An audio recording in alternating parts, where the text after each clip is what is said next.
Soy Iñaki Sayar del Colegio de Ingenieros Industriales de Guipúzcoa. En primer lugar, agradeceros vuestra participación en esta jornada de hoy, que como bien sabéis se enmarca dentro de la programación de nuestra Oficina de Transformación Digital Acelera Pyme. Las oficinas Acelera Pyme han sido puestas en marcha en toda España por Red.es, entidad pública que depende del Ministerio de Asuntos Económicos y Transformación Digital. Estas oficinas están cofinanciadas con fondos FEDER de la Unión Europea y su objetivo es dinamizar y acelerar el proceso de transformación digital de pymes y profesionales. Para ello estamos desarrollando una serie de acciones entre las que se encuentra la jornada de hoy. Quiero pediros que por favor mantengáis las cámaras y los micrófonos desconectados y que cualquier pregunta que os surja nos la hagáis llegar a través del chat de la aplicación. Al final de la jornada intentaremos dar respuesta a todas las preguntas que nos planteéis y si alguna se nos queda en el tintero, pues la responderemos offline. Recordad también que la jornada está siendo grabada. Y por último, pediros un par de minutos para cumplimentar el formulario de valoración que os haré llegar a través del chat de la aplicación y también a través de correo electrónico cuando finalice la jornada. Para la jornada de hoy, iniciación a los exoesqueletos y sistemas hápticos, tenemos con nosotros a Iñaki Díaz, doctor ingeniero industrial en CEI, y a Juan Martín, ingeniero industrial CTO de Gogoa. Así que cuando queráis, Iñaki, te cedo la palabra, es que ricasco. Vale, pues muy buenos días a todos. Yo me encargaré un poco de la parte de hápticos y dejaré al experto en esqueletos, que es Juan Martín de Gogoa, que en la segunda parte de la charla de su presentación. Y luego, por supuesto, nos podéis interrumpir, incluso ahora o al final, en cualquier momento, para cualquier pregunta. Entonces, bueno, en el contenido del webinario, básicamente lo que haremos será una primera parte hablando de la tecnología háptica, una segunda parte hablando de esos esqueletos. No hay mucho más. En cuanto a la tecnología háptica, háptica es una palabra que viene del griego haptestai y significa relativo al tacto. Básicamente, la tecnología háptica son sistemas mecatrónicos que lo que permiten es interactuar físicamente con un mundo virtual. Es decir, normalmente con un mundo virtual nosotros interactuamos con un ratón. Hoy en día también es posible pues, con cascos de realidad virtual o de alguna otra forma, pero siempre son interfaces que no son capaces de transmitir el sentido del tacto del entorno virtual. Entonces, hay muchas aplicaciones en las que con un ratón en un mundo virtual tenemos de sobra, pero hay otras muchas en las que el ratón se nos queda corto y la obtención de la información táctil del entorno nos vendría bien. Veremos una serie de ejemplos un poco a continuación para hacernos más la idea de lo que hablo. Pero antes que nada quiero hacer un pequeño inciso. Hoy en día está muy de moda la robótica colaborativa, ¿vale? Y en esta gráfica que muestro se ve un poco qué se entiende por colaboración humano-robot. Entonces, desde el nivel más bajo que tenemos a la izquierda abajo, vemos el robot industrial tradicional que está metido en una serie de vallas por normativa y que en ningún caso su espacio de trabajo colabora con el ser humano o con el trabajador. Un poco más allá tenemos un segundo nivel en el que podemos quitar las vallas siempre y cuando aseguremos unas distancias mínimas entre operador y robot. Ya en el tercer escalafón, y ya vendrían un poco los robots colaborativos, ya tenemos cierto espacio de trabajo de colaborativo en el que ambos, humano y robot, pueden coexistir. Y en los niveles superiores, y ya este es un poco el triunfo de la robótica colaborativa, es cuando podemos cooperar, ya sea bien de manera secuencial o incluso agarrando un mismo elemento o incluso tocando el robot. Esto implica que el robot intrínsecamente debe tener seguridad para que cuando toque al usuario no pase nada por normativa. Bien, ¿por qué pongo este pequeño slide? Y es porque tanto la tecnología háptica, la que vamos a hablar, como los esqueletos, para mí son el mayor nivel de interacción entre un usuario y un robot. En ambos casos, tanto en los hápticos como en los esqueletos, que a la postre un háptico podría considerarse un exoesqueleto, o un exoesqueleto un háptico, en ambos casos el humano tiene que vestirse o tiene que agarrar al robot. Es decir, para mí es el mayor nivel de interacción posible. Dicho esto, y antes de mostraros algunas aplicaciones, que es la mejor manera de entenderlo, comentaros que la tecnología háptica sirve para, sobre todo, realizar pruebas de mantenimiento de accesibilidad, optimizar tareas de diseño evitando prototipos, evaluar riesgo, y también a modo de venta y marketing.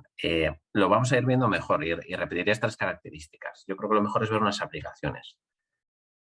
Este es un timeline de los dispositivos hápticos que hemos desarrollado en el CEID para diversas empresas en los últimos 20 años.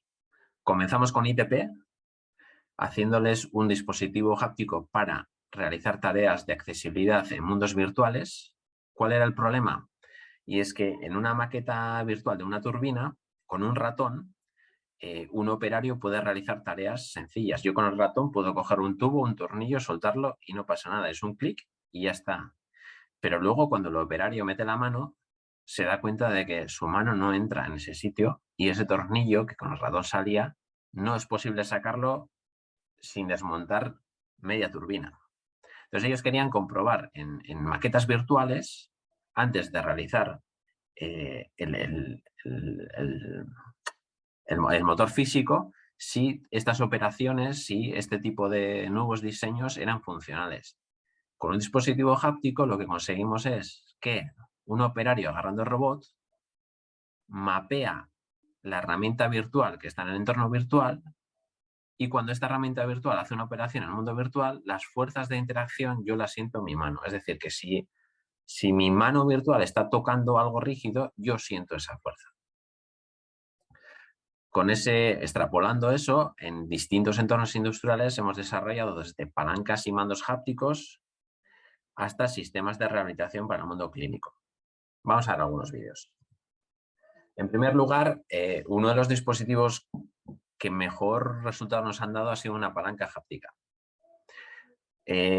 Una empresa de Barcelona que se llama Ficosa, es una multinacional que realiza cajas de cambio para muchas compañías, cajas de cambios, faros, luces, distintos componentes.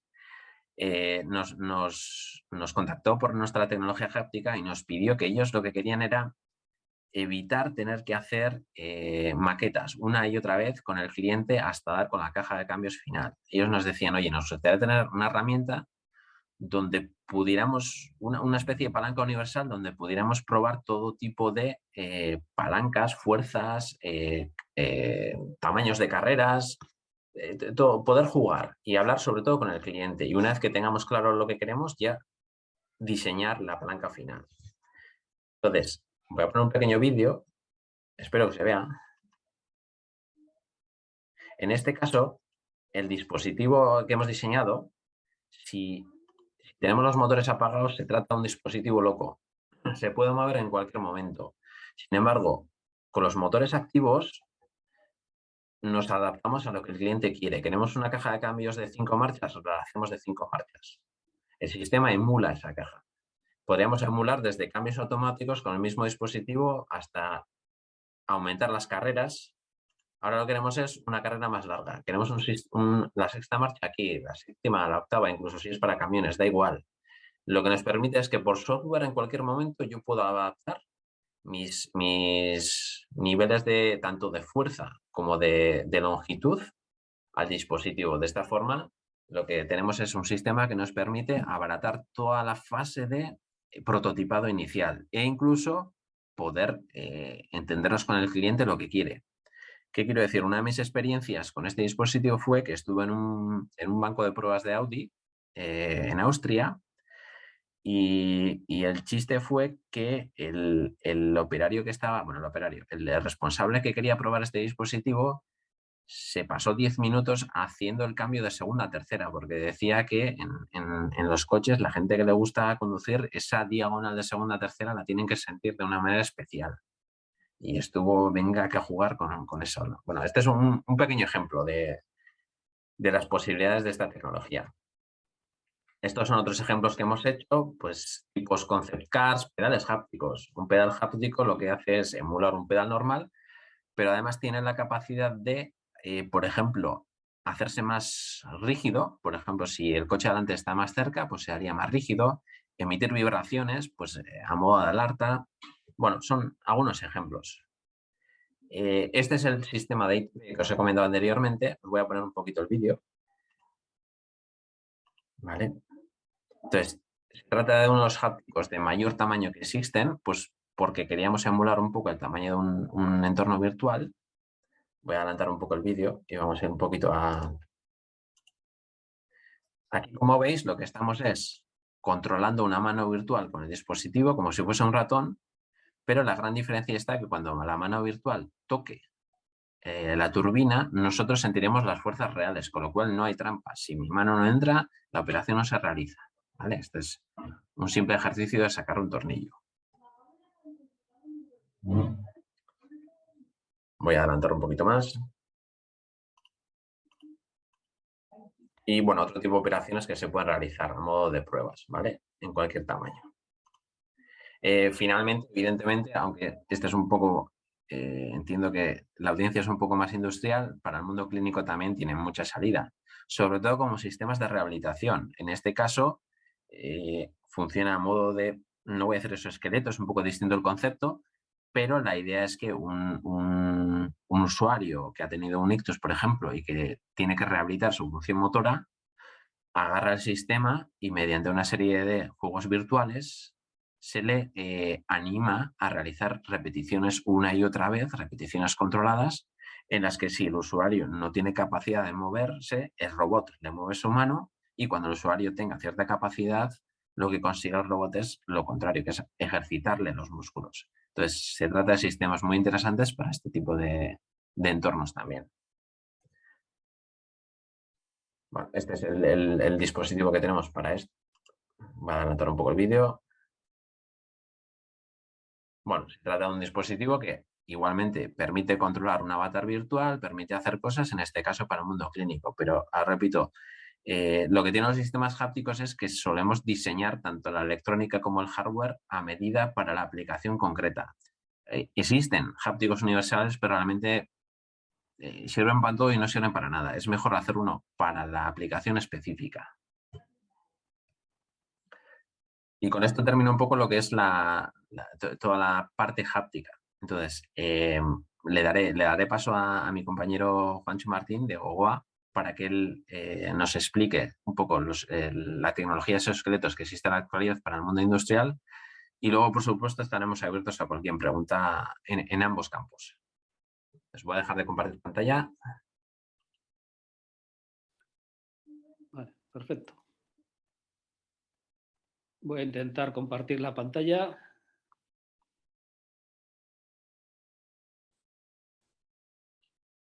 ¿Se puede ver? ¿Se ve la pantalla? Se ve. Perfecto. Vale, pues oye, buenos días a todos. Voy a daros una pequeña explicación de qué es un exoesqueleto y para qué se utiliza, sobre todo en el mundo industrial. Y como decía Iñaki, abierto a cualquier pregunta. Bueno, una breve presentación de la empresa por hacer publicidad. Gogoa es una empresa que está ubicada, tiene centros en Abadiño y en Urretxu. Y explicar lo que hacemos es sencillo porque solamente nos dedicamos a hacer esos esqueletos para diferentes áreas de aplicación y para diferentes tipos de mercado. Estamos, sin falsa modestia, orgullosos de decir que somos reconocidos como empresa innovadora. Tuvimos, por ejemplo, el premio a la empresa más innovadora del sector salud por la Federación Española de Empresas Sanitarias, el número 1 del programa Neotec para empresas de base tecnológica y el año pasado recibimos el premio europeo a la innovación y la calidad. Bueno, ¿qué es un exoesqueleto? Un exoesqueleto viene del griego, la palabra es de eso, que es externo, y esqueleton, que quiere decir esqueleto evidentemente, y el concepto no es nuevo, el concepto es muy antiguo, de hecho viene de la biología, y un exoesqueleto es el caparazón que suele recubrir a algunos animales para protegerlos, a los crustáceos típicamente. Una armadura medieval es un ejemplo de exoesqueleto porque recubre y protege a la persona. Entonces, lo que es nuevo es en el sentido moderno es la palabra robótica. En el sentido moderno, un exoesqueleto es un robot wearable, nunca sé cómo traducirlo bien, ponible, un robot ponible, antropomórfico, que se ajusta a la persona para potenciar diversas capacidades físicas del usuario. El concepto nació en el mundo militar, nació en los años 60 aproximadamente en Estados Unidos, supongo con la idea de hacer el super soldado, el soldado Iron Man. Del ámbito militar pasó al ámbito clínico con la idea de rehabilitar lesiones y favorecer la movilidad de personas impedidas. De ahí pasó al ámbito industrial con la idea de reducir lesiones musculoesqueléticas y facilitar el trabajo de personas realizando actividades físicamente muy exigentes, y últimamente están apareciendo algunas aplicaciones en el ámbito deportivo. En Gogoa cubrimos los 4 campos de actividad. Tenemos diferentes tipos de robots para las 4 tipos de aplicaciones.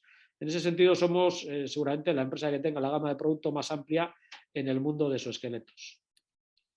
Bueno, hay muchas clasificaciones de exoesqueletos, dependiendo de que sirvan para piernas, para brazos, de cuerpo completo, los sistemas de actuación que tengan, si son hidráulicos, eléctricos, etcétera, pero la clasificación que a mí me parece más interesante es la que los divide en activos, pasivos y soft. Un exoesqueleto activo es un exoesqueleto que tiene una fuente de energía externa, típicamente una batería que alimenta unos motores eléctricos. Entonces el sistema aporta energía al usuario. Típicamente los exoesqueletos usados en el mundo clínico son activos porque estás intentando facilitar la movilidad de personas impedidas, por lo tanto el robot tiene que ayudarles a moverse, tienes que aportarles energía. El segundo tipo de exoesqueletos son los pasivos.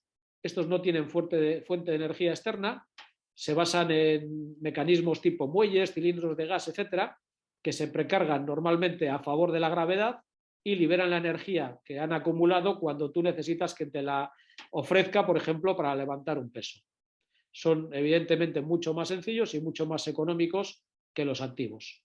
Y el tercer tipo son esos esqueletos de tipo textil, que lo que tienen es una combinación de elementos textiles y elastómeros, no tienen actuadores mecánicos, ni activos ni pasivos, y la función es la misma, es facilitar determinadas operaciones industriales de una manera menos invasiva que con los exoesqueletos activos o pasivos.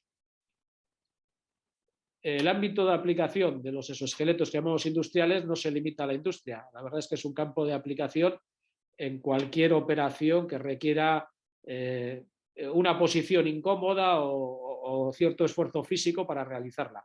Típicamente en la industria, ahí tenéis un ejemplo de movimiento de chapa, pero hemos utilizado también en agricultura para ayudar a la recogida de plantas que crecen en altura, en cirugía, en el quirófano. A veces los cirujanos realizan intervenciones quirúrgicas muy largas, de 5, 6, incluso 7 horas, y esas operaciones 7 horas requieren, aparte del esfuerzo mental, requieren un esfuerzo físico considerable. Y hemos probado también en el ámbito militar para ayudar en operaciones logísticas o en operaciones auxiliares.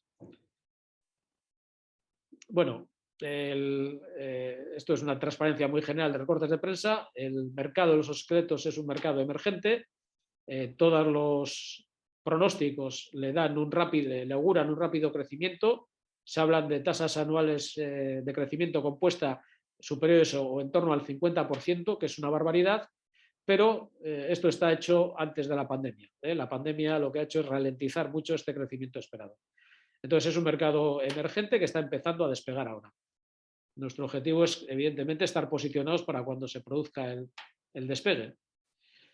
El mayor consumidor de exoesqueletos es el ámbito médico.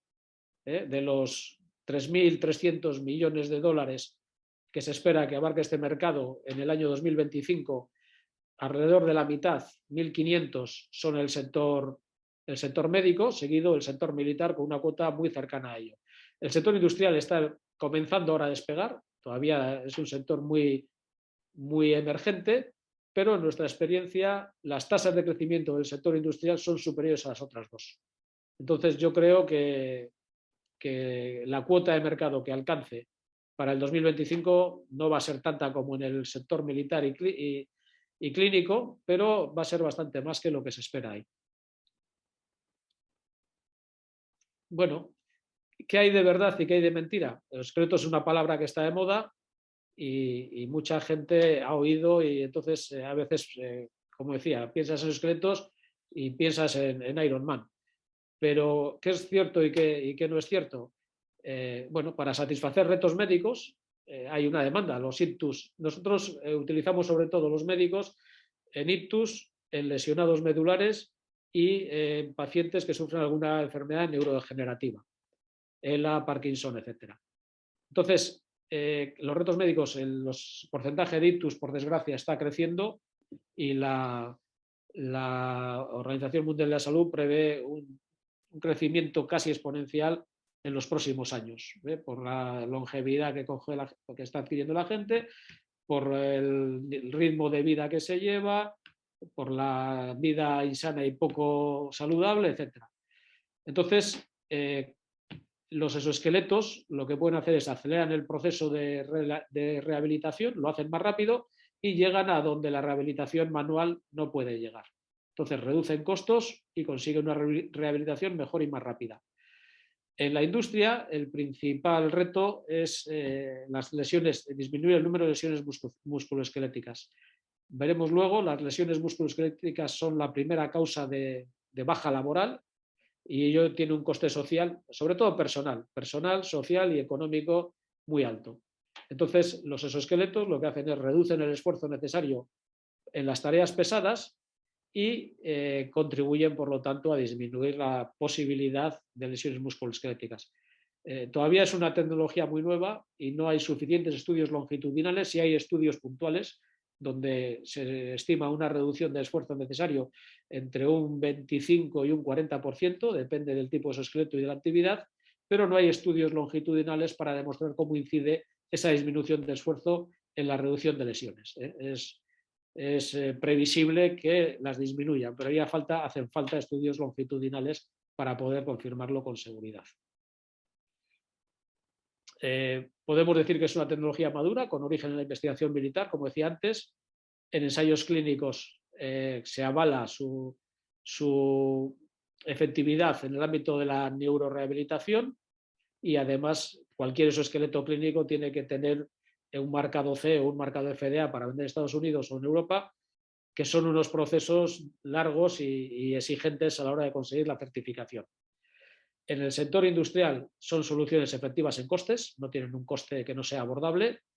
Se puede aplicar, como veíamos antes, en diferentes nichos de mercado, no solo en industrias propiamente dichas, y estamos pendientes de que haya una regulación más definida, luego lo comentaré con más detalle, más definida en este ámbito. Bueno, por situar el problema, los trastornos musculoesqueléticos son la primera causa de baja laboral. Como decía antes, tienen un elevado coste para la sanidad, para la empresa. Se estima que una baja laboral entre el impacto de la baja más la sustitución de la persona, que necesita un tiempo de formación, etcétera, etcétera, puede rondar, por estimaciones hechas por las mutuas, en torno a los 25.000 euros. Entonces, claro, es un tema importante. Cualquier posibilidad de reducción está avalada por Osalan, etcétera. No existe una regulación de obligado cumplimiento en el terreno de salud para la utilización de esos esqueletos, y lo que es más difícil, y es en lo que intentamos colaborar con las empresas, es identificar si un exoesqueleto puede ser útil o no. No todos los tipos de exoesqueletos valen para todas las tareas. Hay tareas en las que son útiles, hay tareas en las que no aportan nada y hay tareas en las que incluso pueden ser contraproducentes porque pueden limitar la movilidad de las personas. Entonces, el determinar si un exoesqueleto es útil para una tarea o no, no es tan sencillo, y ahí es donde entramos a colaborar con los clientes. Las lesiones musculoesqueléticas, donde más inciden es en la zona lumbar, en la zona baja de la espalda. Casi un 45% de todos los trastornos musculoesqueléticos se producen en esa zona, seguida con un 35% de la zona de cuello, hombros, etc. Y además eso es común a casi todos los sectores, no solamente en la industria. Ya veis ahí los porcentajes. La zona lumbar siempre es la más afectada, tanto en el sector agrario como en la industria, como en la construcción o en el sector servicios. El sector servicios, por ejemplo, el sector logístico, es un demandante de este tipo de soluciones. Y bueno, esto es un dato simplemente de Osalan, de los costes globales en Euskadi, de los trastornos, de las causas de baja laboral. Los trastornos musculoesqueléticos, como veis ahí, son con diferencia la primera causa de baja y el mayor factor de coste de la sanidad pública y mutuas, que a veces cubren el proceso de rehabilitación. Bueno, nosotros, como decía, tenemos diferentes tipos de exoesqueletos en el ámbito industrial. Tenemos un exoesqueleto activo que permite levantar pesos bastante elevados, hasta 35 o 40 kilos, reforzando la zona lumbar. 35 o 40 kilos levantarlo no está permitido por normativa industrial, y entonces es un esqueleto que utilizamos más como I+D y desarrollo que ventas prácticas a la empresa. Es caro y únicamente hemos encontrado una aplicación en casos muy especiales en el sector agrícola, donde a veces los pesos, creo que la normativa es diferente y los pesos son muy elevados. Esos esqueletos pasivos normales tenemos uno llamado ALDAP, que es de soporte lumbar, permite levantar pesos de hasta 12-15 kilos, y uno llamado BES, que es un soporte de brazos que actúa como un ingrávido siempre que se requiera trabajar con los brazos en posición elevada por encima de los hombros, que es una posición de trabajo muy habitual en la industria. Y luego el que más estamos vendiendo es el exoesqueleto textil que os decía antes, de textil más elastómeros. Permite cargas ligeras, pero me da un soporte lumbar suficiente para manejos de cargas de 4 o 5 kilos, que en el mundo logístico son cargas muy habituales. Os voy a poner un pequeño vídeo para que se pueda ver el funcionamiento de algún tipo de exoesqueletos. Esto es una empresa de trabajo de chapa y esta es estamos viendo una operación de amolado con la máquina montada. Entonces, el exoesqueleto de brazos, como digo, me sujeta el peso de los brazos y un peso en torno a los 10-12 kilos, y aquí lo que está haciendo el operario es alimentar una máquina. Además, me lo soporta en posiciones incómodas, con la moladora, durante periodos prolongados. Ese era el soporte de brazos, y el soporte lumbar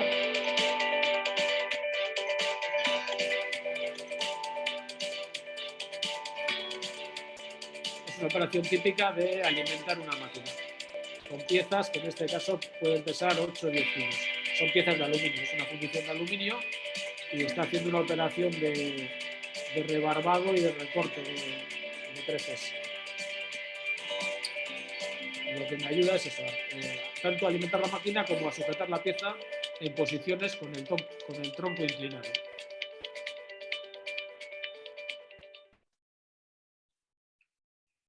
Bien, entonces, para no ponerlo todo demasiado bonito, una de las pegas que tienen los esqueletos actuales es que son específicos para la tarea. El que es de brazos es para brazos y para este tipo de tareas, y el que es de soporte lumbar es de soporte lumbar y es para otro tipo de tareas. Entonces, no existe un manual que me indique para esta tarea necesito estos esqueletos, etcétera, etcétera. Ahí es donde entramos a colaborar con las empresas. Y lo que tampoco existe es un sistema de evaluación objetiva de riesgos ergonómicos. Hombre, los procedimientos de seguridad y salud en el trabajo ya indican algo, pero no están hechos pensando tampoco en la aplicación de esos esqueletos. Entonces, esto lleva a que hay un vacío en el marco regulatorio. Hay un movimiento en Europa, liderado sobre todo por Francia, para que empiecen a ser considerados EPIs, equipos de protección individual, con lo cual su uso en determinadas operaciones podría llegar a ser obligatorio. Pero todavía no está regulado y hay un vacío. O sea, no se considera un equipo médico porque lo utilizan personas sanas, aunque intente prevenir una lesión, los usuarios son personas sanas. No es una máquina, solo se podría aplicar a los esqueletos activos, que no son los más utilizados en la industria, y no es un EPI, porque los EPIs, por su nombre, son equipos de protección, y esto no es un equipo de protección como tal, es un equipo de prevención más bien, pero no encaja ahí. Entonces hay un vacío legal que dificulta su introducción en las empresas. Hay un grupo, el F48 de la Sociedad Americana ASTM, de testeo y material, el cual está intentando desarrollar una norma específica para este sector, pero todavía está en proceso de elaboración. GOGOA es miembro activo de este grupo de trabajo y colabora el desarrollo de esta norma que aún no está disponible. Y bueno, eso es todo. Gracias por la atención y abiertos a cualquier pregunta.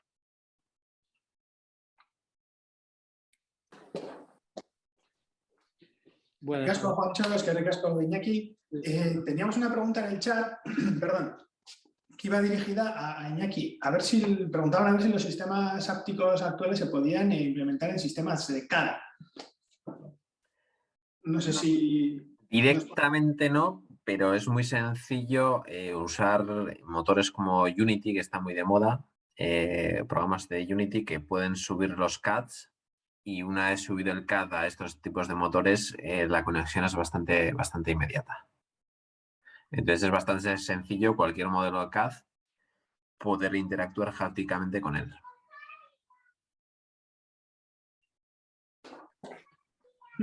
Yo tenía también curiosidad hablando de los exoesqueletos, que no existe una normativa. ¿Existe alguna previsión? Porque me recuerda mucho al tema de los drones, que hace unos años se pusieron muy de moda y no había una normativa y se dedicaron a prohibir. ¿En este caso tenéis ese problema de prohibición de utilización ya que no existe una normativa, Juan? No, como decía, hay un vacío legal. O sea, no es ni... Es totalmente al margen de cualquier normativa, etcétera. Se está peleando, como te comentaba, desde diferentes ámbitos para que haya una normativa, porque yo creo que es bueno que esté todo regulado. E incluso se está ahí, como decía, un movimiento fuerte para que sea considerado un EPI, un equipo de protección individual. Sí. Pero en estos momentos hay un vacío absoluto legal. Entonces, depende de cada empresa el adoptarlos, el utilizarlos. Imponerlos no puede, aunque vea que es conveniente. Claro. Y de hecho, esto como cualquier equipo depende de la variabilidad individual. O sea, hay gente que está encantada con ellos y hay gente que le pone pegas. A todos nos cuesta cambiar de manera de hacer una cosa y hay mucha gente todavía que le cuesta usar el casco en las obras. Entonces, el cinturón en el coche también. O sea que... No, hay un vacío legal. No hay ni trabas ni facilidades. Pues la verdad es que con este tema siempre se ven varios sectores, ¿no? Que lo que es la tecnología y la industria pues va por delante de la norma y la norma, en vez de intentar ponerse un poquito al día, al final lo que hacen es, no sé, o hacerse los locos o poner trabas.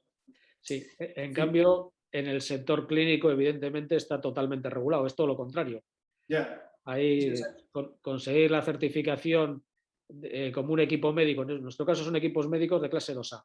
Conseguir la certificación europea para un equipo médico de clase 2A fácilmente te puede llevar 2 o 3 años. Y conseguir la FDA para Estados Unidos fácilmente 6-7 años es bastante habitual en este tipo de equipos. Es justamente lo contrario. ¿Y esa certificación se hace solo por unidades o se hace por modelo para toda la serie? ¿O cómo? No, es modelo. Tú certificas un determinado producto, y luego tienes revisiones anuales para ver que el equipo sigue cumpliendo lo que hace, etcétera, etcétera. Sí. Muy bien. No sé si hay alguna pregunta más en el chat. Desde aquí me parece que no veo ninguna. Pero bueno, en cualquier caso, como siempre, quedamos a vuestra disposición, a disposición de todas las personas que estáis viendo la charla, para cualquier pregunta que os surja posterior y nos la trasladéis, bien a nosotros o bien directamente a los ponentes. Nosotros quedamos a vuestra disposición para cualquier duda que tengáis.